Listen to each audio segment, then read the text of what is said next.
25 ஆண்டுகளுக்கு முன்பாக அமெரிக்க தேசத்தில் ஒரு யூனிவர்சிட்டியில் லெக்சர் கொடுக்க அழைக்கப்பட்டிருந்தார். இந்தியாவில் வந்திருக்க சிறந்த நேர்மையான இந்தியாவை ஆராய்ந்து பல புத்தகங்கள் எழுதின 10 அடிப்படையில் கூப்பிட்டுருந்தாங்க. லெக்சர் கொடுத்து முடித்த உடனே அங்குள்ள ஸ்டூடெண்ட்ஸ் மாணவர்கள் இந்தியாவை பற்றிய பல கேள்வியை கேட்டாங்களாம். அதில் ஒரு கேள்வி, முக்கியமான கேள்வி, இந்திய தேசத்தில் நடைபெற்று வருகிற சுவிசேஷ பணியை பற்றி கேள்வி. இவர் கிறிஸ்தவர் கிடையாது, சீக்கிய மதத்தை சார்ந்தவர். ஐயா, இந்திய தேசத்தை நன்கு ஆராய்ந்து அறிந்த 10 நடுவில் கேட்கிறோம். இந்திய தேசத்திலே கடந்த 100 ஆண்டு காலமாக நடைபெற்று வர சுவிசேஷ பணி அறுவடை என் நிலைமையில் இருக்கிறது கேட்டாங்களாம். இந்த கேள்வி நம்ம என்ன சொல்லியிருப்பீங்க? அவர் சொன்னாராம், 100 years of gospel preaching in India has yielded a lamentable harvest அப்படின்னார். கடந்த 100 ஆண்டு காலமாக இந்திய தேசத்தில் நடைபெறும் சுவிசேஷ அறுவடை மிகவும் புலம்பத்தக்க வீட்டில் இருக்கு சொல்லியிருக்கிறார். நீங்க சொல்லலாம் அவர் சீக்கியமில் சாந்தா சொல்லிட்டார். கிடையாது, 100% உண்மை. அதுக்கு சின்ன எக்ஸாம்பிள் தான் சொல்றாங்க. லத்தீன் அமெரிக்கால ஒரு குழந்தை பிறப்பதற்குள்ளாக 2 பேர் மனம் திரும்பி இயேசு ஏற்றுக்கொள்றாங்க. இந்திய தேசத்திலே ஒரு மனிதன் மனம் திரும்பி இயேசு ஏற்றுக்கொள்ளுக்குள்ளாக 10,000 குழந்தை பிறக்குது. பயாலஜிக்கல் growth, இது கன்வர்ஷனல் growth. ஒப்பிட்டு பார்த்தால் we are nothing. நம்ம செய்யற ஊழிய வேக போதாதியா? அவன் சொல்லிட்டு உண்மை. இப்ப அடுத்த கேள்வி கேட்டாங்களாம் அவர்கிட்ட. அப்படி என்றால் இந்திய தேசம் இயேசுவை கண்டுகொள்ள என்ன வழின்னு கேட்டாங்களாம். அப்படியே 5 நிமிஷம் யோசித்து பார்த்தாராம். ஒரு வழி இருக்கு அப்படின்னாராம். இவர் கிறிஸ்தவர் கிடையாது, சீக்கிரம் சேர்ந்தது. வேற ஒன்றும் இல்லை. சாது சுந்தர் சிங்கை போல் கிறிஸ்துவின் அச்சு அடையாளங்களை தரித்துக் கொண்ட ஒரு மனுஷன் இந்திய தேசத்தின் தெருக்களிலே குறுக்கும் நெடுக்கும் நடமாடுவானால் இந்திய மக்கள் இறுதியிலே கிறிஸ்துவை கண்டுகொள்வார் அப்படின்னாராம். தேவை, கிறிஸ்து தேவை. மீண்டும் சொல்கிறேன், கிறிஸ்துவை பற்றிய பிரசங்கமோ கூட்டமோ பாட்டு இல்லையா? வைக்கலை கிறிஸ்துவை தரித்துக் கொண்ட நடமாடு நிருபங்கள் தேவை.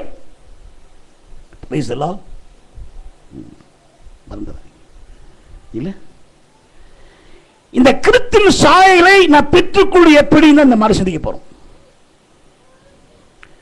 சரி, பவுலடிகளால் ரோமருக்கு எழுதின கடிதத்தை நான் படிச்சிருக்கேன்னு சொல்ல கைதுங்க பார்க்கலாம். ரோமருக்கு தான் படிச்சிருக்கேன்னு சொல்ல கைதுங்க. சரி, ஏதாவது புரிஞ்சுதா? புரிஞ்ச மாதிரி தெரியும், என்னன்னு கேட்டால் சொல்ல தெரியாது. அப்படிப்பட்ட கடிதம் இது. பவுலுடைய கடிதங்களிலே ஆவிக்குரிய ஆழம் இருந்த கடிதம் 2 உண்டு. ஒன்று ரோமருக்கு இருந்த கடிதம், மற்றொன்று எபேசியருக்கு கடிதம். 2 புரிஞ்ச மாதிரி தெரியும், என்ன படிச்சுன்னு சொல்ல தெரியாது. அப்படிப்பட்ட நிருபங்கள். அது இந்த ரோம நிருபருக்கு மிக அருமையான ஒரு நிருபம். ரோமர் 5:1 சால்வேஷன், ரட்சிப்பு. ரோமர் 8:1 சாங்டிஃபிகேஷன், பரிசுத்தப்படுத்துதல். ரோமர் 12:1 சர்வீஸ், ஊழியம். இதான் ப்ரொசீஜர். ரட்சிப்பு, பரிசுத்தமடைதல், ஊழியம். அது ரோமர் 8ஆம் அதிகாரம் இருக்கிறது. ஒவ்வொரு விசுவாசிகளும் மனப்பாடமாய் படிக்க வேண்டிய அதிகாரம் ரோமர் 8ஆம் அதிகாரம். ஓய்நாள் பள்ளி மனலாம் வசனம் மனம் நினைக்காதீங்க. எல்லா விசுவாசியும் வசனத்தை மனப்பாடம் படிச்சுக்கிட்டே இருக்கணும். ரோமர் 8ஆம் அதிகாரம் ஒவ்வொரு விசுவாசிகளும் மனப்பாடமாய் படிக்க வேண்டிய அதிகாரம். இந்த அதிகாரத்தை 2ஆ பிரிக்கிறார். 1ஆம் வசனத்திலிருந்து 25ஆம் வசனம் ஒரு பகுதி, 26லிருந்து 39 2வது பகுதி. முதல் பகுதியிலே மாம்சத்துக்குரியவனுக்கும் ஆவிக்குரியவனுக்குள்ள வேறுபட சொல்றார். ஆனபடியினால் கிறிஸ்து இயேசுக்கு உட்பட்டவர்களாக இருந்து மாம்சத்தின்படி நடவாமல் ஆவியின்படி நடக்கிறவர்களுக்கு ஆக்கினை தீர்ப்பு இல்லைங்கிற வசனத்துடன் அதிகாரம் ஆரம்பிக்குது. அதாவது மனிதன் கிறிஸ்து இயேசுக்கு உட்பட்டு அவன் மாம்சத்தின்படி நடக்க முடியும். நடவாமல் ஆவியின்படி நடக்கிறவர்களுக்கு நோ கண்டமினேஷன், நோ ஜட்ஜ்மென்ட், நியாய தீர்ப்பு கிடையாது, ஆக்கினை தீர்ப்பு கிடையாது. மறந்துடாதீங்க. பவுலடிகளார் கொரிந்து சபைக்கு எழுதும் பொழுது உலக மனிதர்கள் 3 பிரிக்கிறார். 1 கொரிந்தியர் 2:14 ஜென்ம சுபாவத்துக்குரிய மனுஷன், 3:1 மாம்சத்துக்குரியவன், 2:15 ஆவிக்குரியவன். நல்லா கவனிங்க.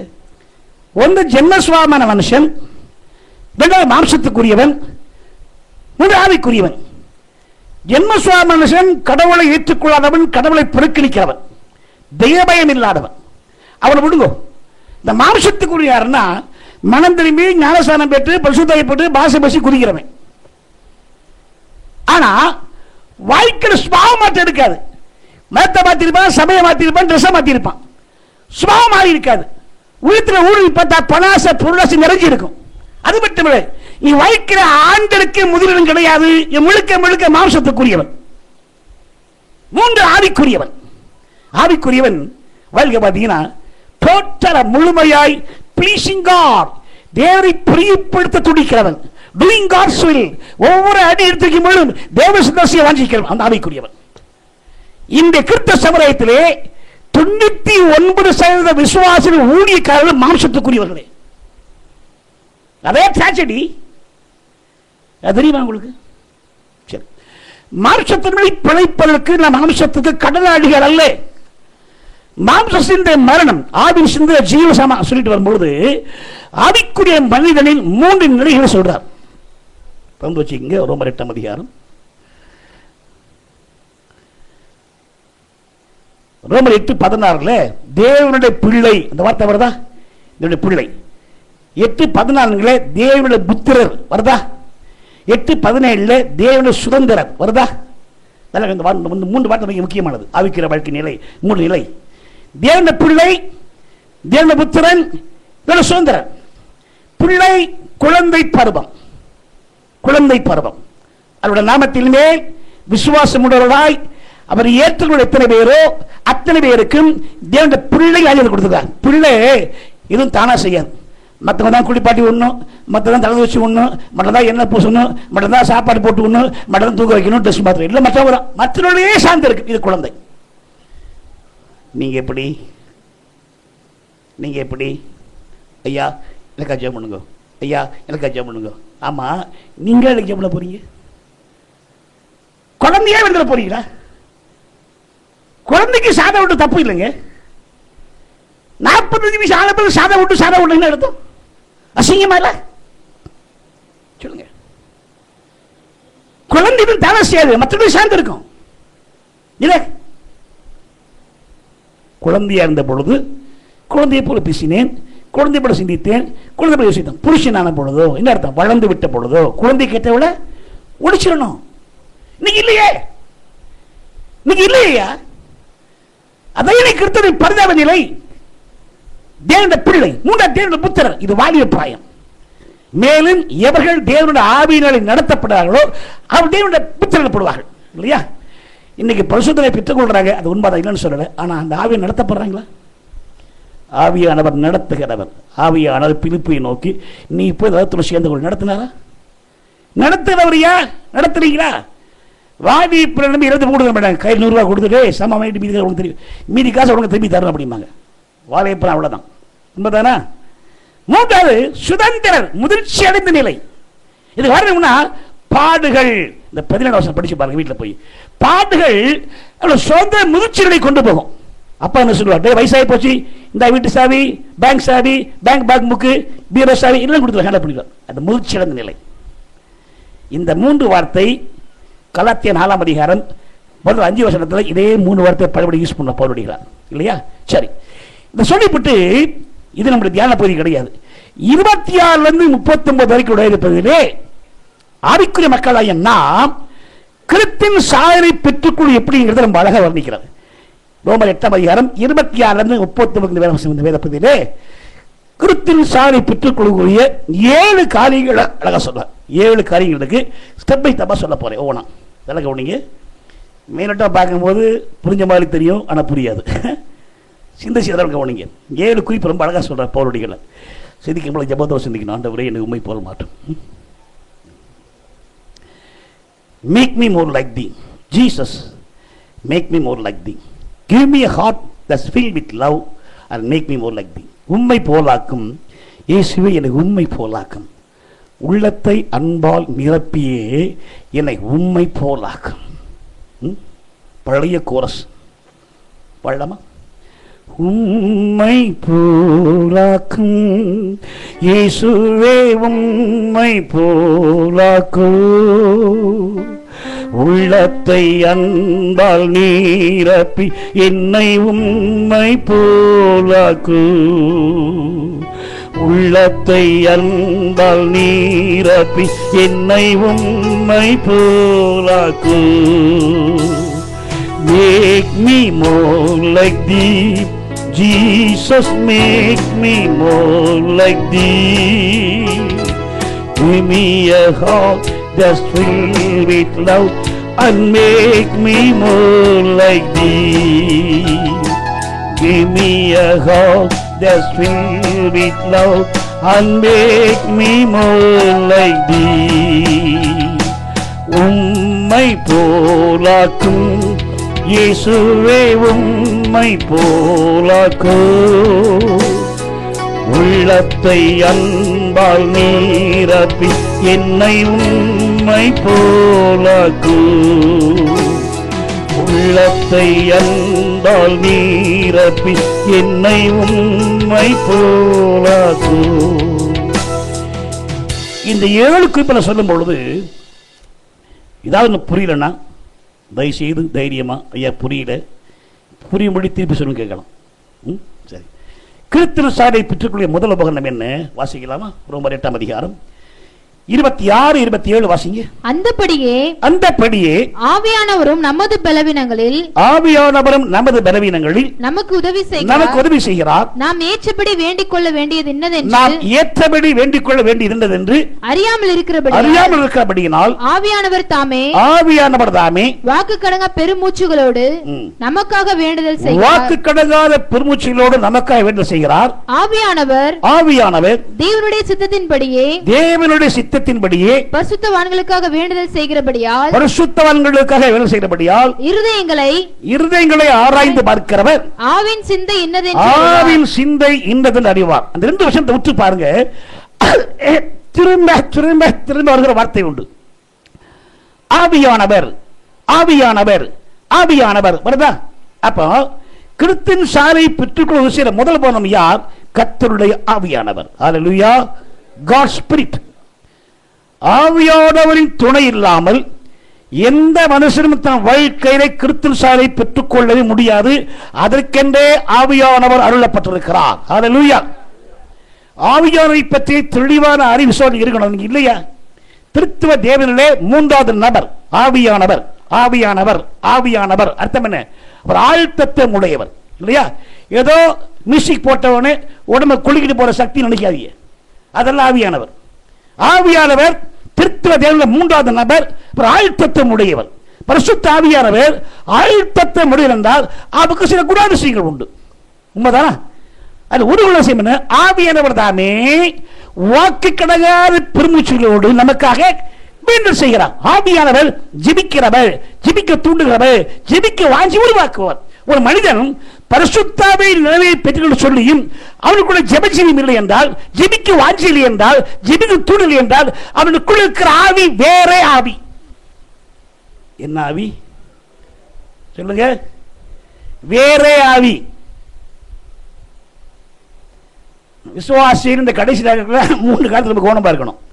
வேற ஆவி, வேற இயேசு, வேற சுவிசேஷம். அன்றைக்கே தப்பு சொல்லி வச்சிருக்கிறார். வாசிக்கிறீங்களா? எடுக்க பார்க்கலாம். 2 கொரிந்தியர் 11ஆம் அதிகாரம். 2 கொரிந்தியர் 11ஆம் அதிகாரம் 4ஆம் வசனம் வாசிங்க. எப்படியெனில் உங்களிடத்தில் வருகிறவன் நாங்கள் பிரசங்கியாத வேறொரு இயேசுவை பிரசங்கித்தானால், நிறுத்துங்க, நாங்கள் பிரசங்கியாத வேறொரு இயேசுவை பிரசங்கித்தானால், அப்ப என்ன அர்த்தம்? வேறொரு இயேசு பிரசங்கிப்படுகிறார்.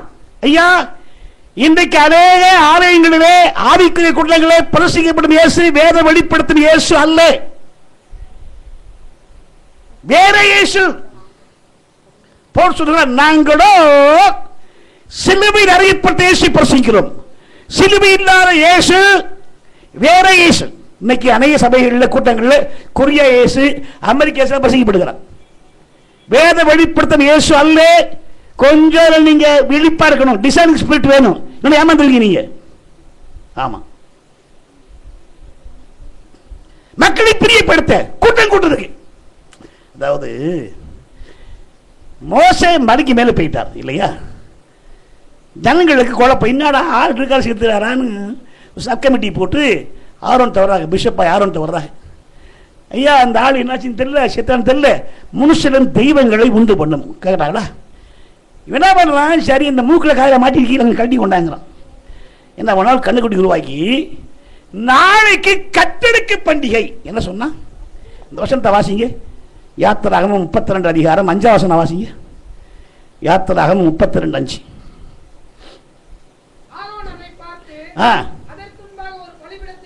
அந்த கன்றுக்குட்டிக்கு முன்னாடி பலிபீடத்தை கட்டி என்ன அண்ட பொழுது நாளைக்கு கத்திரிக்கு பண்டிகை என்ன சொல்லிக்கணும், செஞ்சு வச்சது கண்ணுக்குட்டி, நாளைக்கு கண்ணுக்குட்டிக்கு பண்டிகை சொல்லிக்கணும். அதான் உண்மை, உண்மைதானா? செஞ்சு வச்சது கண்ணுக்குட்டி, ஆனா கத்திரிக்கு பண்டிகையா?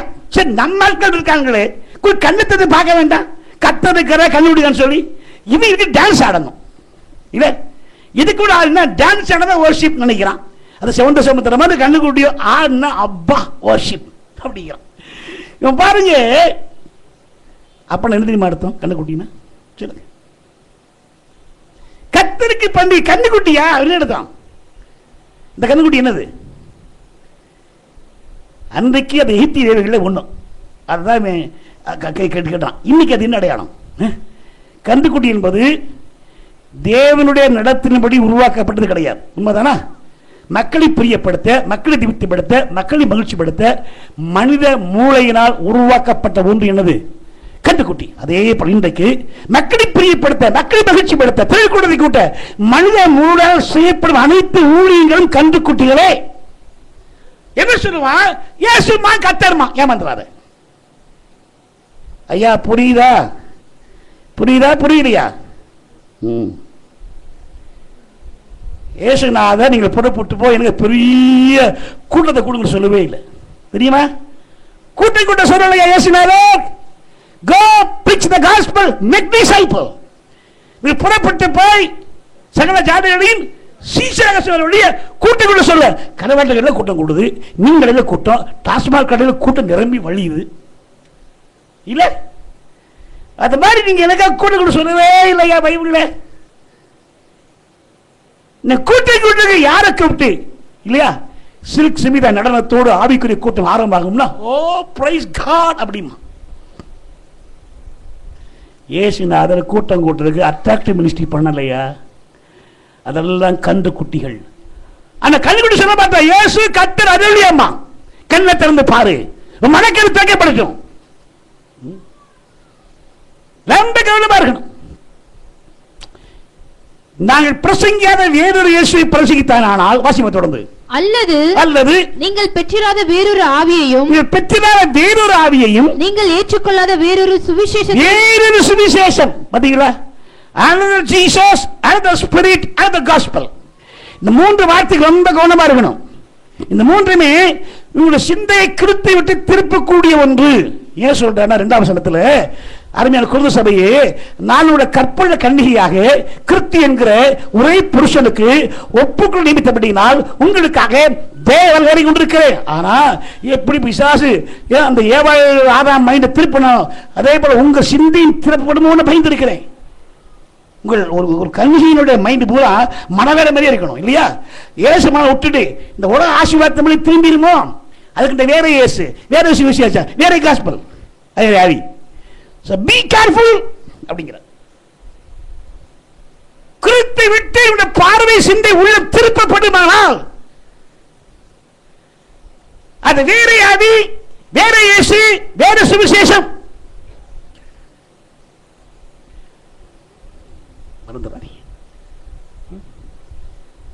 ஆவியானவர் ஜெபிக்க தூண்டுகிறவர், ஜெபிக்க வாஞ்சி உருவாக்குகிறவர், ஜெபிக்கும் தூண்டுதலை கொண்டு பண்ணுகிறவர், நம்ம குளிர்ந்து வாக்கு கலகாத ஜெபிக்கிறவர். ஏன் பரிசுத்த ஆவியானவர் மார்க்கோட பரிசுத்த ஏன் ஜெபிக்க தூண்டுகிறார், ஜெபிக்க சொல்லுகிறார்? ஏன் ஜெபிக்கணும் தெரியுமா? ஜெபம் ஜெபிக்கின்றவர்களை கிறிஸ்துவுக்கு பயமருவப்படுத்தும். ஹல்லேலூயா. வாசிக்கிறீங்களா? வசனம் வாசிக்கிறீங்களா? லூக்கா எழுதின சுவிசேஷம் 9ஆம் அதிகாரம், லூக்கா 9ஆம் அதிகாரம் 28, 29 வாசிங்க. இந்த வார்த்தைகளை அவர் சொல்லி ஏறக்குறைய 8 நாளான பின்பு அவர் பேதுருவையும் யோவானையும் யாக்கோபையும் கூட்டிக் கொண்டு ஜெபம் பண்ணுகிறதற்கு உயர்ந்த மலையில் ஏறினார். அவர் ஜெபம் பண்ணுகையில் அவருடைய முகரூபம் மாறிற்று. இதே சம்பவத்தை மத்தேயு 17:1-2 வாசிக்கிறோம். உயர்ந்த மலையின் மேல் போய் சீஷர்களுக்கு முன்பாக மறுரூபமானார். எப்படி மறுரூபமானார்? லூக்கா சொல்றார், அவர் ஜெபம் பண்ணுகையில் முகரூபம் மாறிற்று. இல்லையா? Power of prayer. ஜெபம் ஜெபிக்கின்றவர்களை உருமாற்றம் அடைய செய்யும். ஹல்லேலூயா. Praise the Lord. அதுக்கு தயா ஆவியானவர் அருளப்பட்டிருக்கிறார். அது உறுதிப்படுத்த இன்னொரு வசனம் வாசிக்க பார்க்கலாம், நமக்கு புரியும். 2 கொரிந்தியர் 3:18 வசனம் வாசிங்க. 2 கொரிந்தியர் 3:18 நாம் எல்லாரும் திறந்த முகமாய் கர்த்தருடைய மகிமையை கண்ணாடியிலே காண்கிறது போல கண்டு ஆவியாய் இருக்கிற கர்த்தரால் இல்லையென்றால் கர்த்தருடைய ஆவியாயிருக்கிற கர்த்தரால் அந்த சாயலாகத்தானே எந்த சாயலாகத்தானே? இந்த கிறிஸ்துவின் சாயலாகத்தானே மகிமையின் மேல் மகிமை அடைந்து மறுரூபப்படுகிறோம், உருமாற்றம் அடைகிறோம். ஹல்லேலூயா. ஆமாயா. அதற்கென்றே ஆவியானவர் அருளப்பட்டிருக்கிறார். ஆவியானவர் கிறிஸ்துவின் சுபாவத்துக்கு சாயலுக்கப்பாய் நம்மை மறுரூபப்படுத்த உருமாற்றம் அடைய செய்கிறவர். ஜெபம், அதுக்கு தான் நம்ம ஜெபிக்கிறோம். ஜெபம் ஜெபிக்கிறவர்களை கிறிஸ்துவின் சுபாவத்தை உருமாற்றம் அடைய செய்யும். உதாரணமா தூட்படிச்சு இரும்பு எடுத்து நெருப்பில் போட்டு சூடு ஏற்ற அதுவும் நெருப்பு துண்டு போல மாறும். இல்லையா? நாமும் பாவத்தில் பிடித்த மக்கள் தான். ஜெபத்திலே அவரோடு உறவாட அவரை போல் மாறுகிறோம். ஹல்லேலூயா. தூட்படிச்சு இரும்பு நெருப்பு 5 நிமிஷம், வெளியே 10 நிமிஷம், நெருப்பு 5 நிமிஷம் இருப்பு இருக்கும். அட்லீஸ்ட் 1 hour ஆகுது, 1 மணி நேரமா நெருப்பு இருக்கணும்ல. அதான் கேட்கிறார், சீமோனே நீ 1 மணி நேரமாவது என்னோடு கூட விழுத்த ஜெபிக்கணும் கேட்கிறார். 1 மணி நேரம் கூட நீங்க அவரோட ஜெபிக்க முடியலன்னா நீ அவரை போல மாற முடியாதியா? ஒன்று கொடுக்குற ஆவி வேற ஆவி உங்களை ஏமாத்திக்காதீங்க. இதான் உண்மை, சத்தியம்.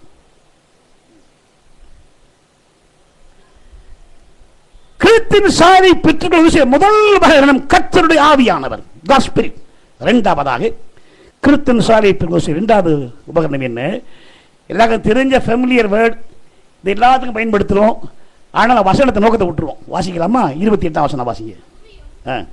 தீர்மானத்தின்படி அழைக்கப்பட்டவர்களாய், அன்றியும் அவருடைய தீர்மானத்தின்படி அழைக்கப்பட்டவர்களாய், தேவனிடத்தில் அன்பு கூறுகிறவர்களுக்கு சகலமும் நன்மைக்கு ஏதுவாக நடக்கிறது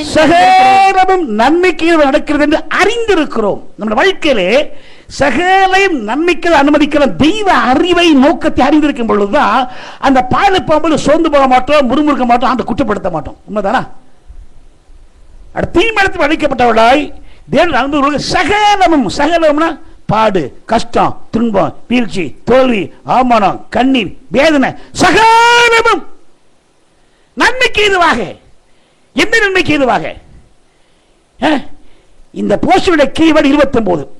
தமது குமாரனுடைய சாயலை பெற்றுக்கொள்வதே இந்த நன்மை. சுத்தி அங்கறையா வரணும், அதோட நீ போக கூடாது. புரியுதா? ஆமா. நன்மை என்ன? தமது குமாரனுடைய சாயலை பெற்றுக்கொள்வது நன்மை. இப்போ நீ என்ன யோசிக்கிற மனசுக்குள்ள? ஏயா இருக்கிற கஷ்டம் போதாதுன்னா, இருக்கிற கஷ்டம் துன்பத்தை மூஞ்சியை கருத்து போச்சுக்காக நீங்கள் கஷ்டம், பாடு, துன்பம், வியாதி, தோல்வி கிறிஸ்துவின் சலுகையாக மாறுங்க. அது எப்படி? நான் தாம்பரத்தில் இருக்கிறேன். தாம்பரம் பீச் பாஸ் வாங்கி வச்சிருக்கேன். அடிக்கடி சிட்டிக்கு போவேன். எக்மோவில் இறங்கி அந்த ஓவர் பிரிட்ஜ் போகும்போது நான் ஒரு மனுஷனை பார்த்துருக்கேன், நீங்களும் பார்த்துருக்கலாம். அவனுக்கு பிறவி குருடன், பிச்சை எடுக்க மாட்டான். 2 துணி பையில் 3 செய்யப்பட்ட பொருளாங்களை வச்சு வித்துக்கிட்டு இருப்பான்.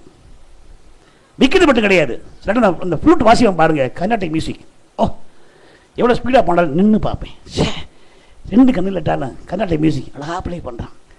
இதை பார்க்க எனக்குள்ள வாஞ்ச நம்மளும் ஃப்ளூட் வாசிக்கணும். எனக்கு மியூசிக் காது தூரம். ஆனால் அவன் வாசித்து அப்படி வாசி உருவாக்கிட்டான். மெதுவாக பக்கத்தில் பண்ணேன். ஒரு நாள், தம்பி எனக்கு ஒரு புல்லாங்குழல் வேணுமேன்னு கேட்டேன். ஐயா கொடுக்குறேன். சரி முதல் விலையை சொல்லுப்பா, எனக்கு வாசிக்க தெரியாது. நீ பாட்டு கண்ணா விலையை சொல்லிவிட்டு, சார் ரொம்ப பரவாயில்ல சார், ஒன்லி 15 rupees, 15 ரூபாய் தான் அப்படின்னா. 15 தான் நான் கொடுத்து இல்லைங்க சார், வாசித்து காமிக்கிறேன். வாத்தா பாருங்க, பியூட்டிஃபுல் கர்நாடிக் மியூசிக். நான் வீட்டில் போய் ஊதி ஊதி பார்க்குறேன், காத்தான் வருது. இதெல்லாம் தேவையில்லாத அற்ப ஆசை இல்லை. பத்திரமா வச்சுருக்கேன், கொண்டு வரல.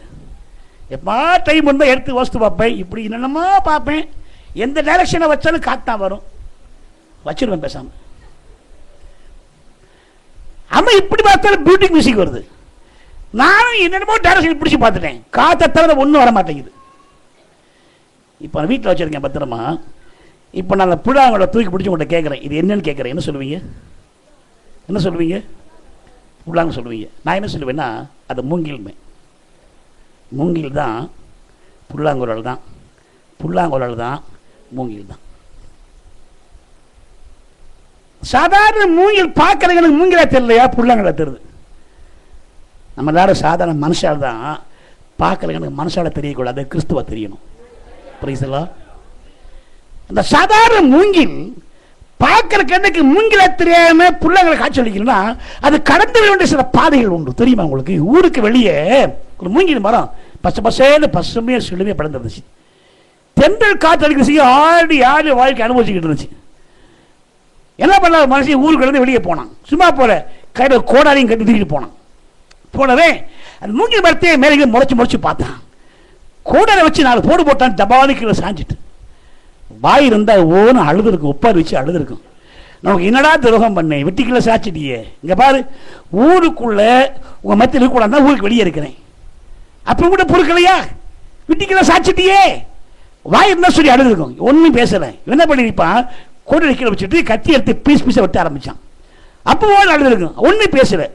ஒரு பீஸ் எடுத்து முறைச்சு முறைச்சு பார்த்தான், கணக்கு வந்துச்சு, சீவ ஆரம்பிச்சான். அப்போ அழுது இருக்கும், அப்போ ஒன்னும் பேசல. எல்லா பீஸையும் ஒன்னா கட்டி ஊருக்கு கொண்டு வந்தான். நல்ல நெருப்புல காய்ச்சி இரும்பு எடுத்து ஓட்ட போன. ஐயோ சித்தரை பண்றியே, நீனா மனுஷனா, இவருக்குமே இல்லையா கட்டியிருக்கும் வாய் இருந்தா. அப்பதான் சொல்லியிருப்பான், என் முகிலுக்கு பாரு, உன்னை வெட்டணும் குத்தணும் வேதனைப்பட நோக்கம் கிடையாது. நீ சாதாரண மூங்கிலாக இருந்து வாழ்க்கை முடிச்சிடக்கூடாது. அநேக மகிழ்க்கக்கூடிய இனி நேரம் எழுப்பக்கூடிய புல்லாங்கோட நீ உருவாக்க பண்ண கரசனையில் தான் இதெல்லாம் பண்ணேன் அப்படின்னா.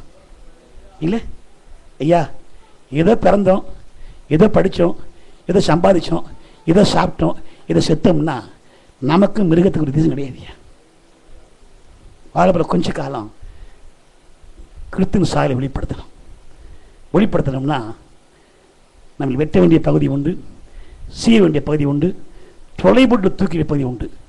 இத்தனைக்கும் அனுமதிக்கும் பொழுது மட்டுமே நம் கிறிஸ்துவின் சாயலுக்கப்பாய் உருவாக்கப்படுவோம். ஹல்லேலூயா. என்ன சொல்ற 110 சங்கீதக்காரன், நான் உபத்திரப்பட்டது நல்லது, அதனால் பிரபலங்களை கற்றுக்கொண்டேன். நான் உபத்திரப்படுக்கிறவன் வழிப்பில் நடந்தேன், இப்பொழுதோ அவருடைய கற்பின் பாதை நடக்கிறேன். உபத்திரம் உருவாக்கும். ஹல்லேலூயா. கஷ்டத்தின் மத்தியிலே, துன்பத்தின் மத்தியிலே கிறிஸ்துவை கண்டுகொள்ள முன்ற மக்கள் ஏராளம் உண்டு. உண்மைதானா? எஸ். வெள்ளூர் ஜெயிலுக்கு போயிருந்தேன் ஊழியம் செய்யறதுக்கு. ஒரு மனுஷனை பார்த்து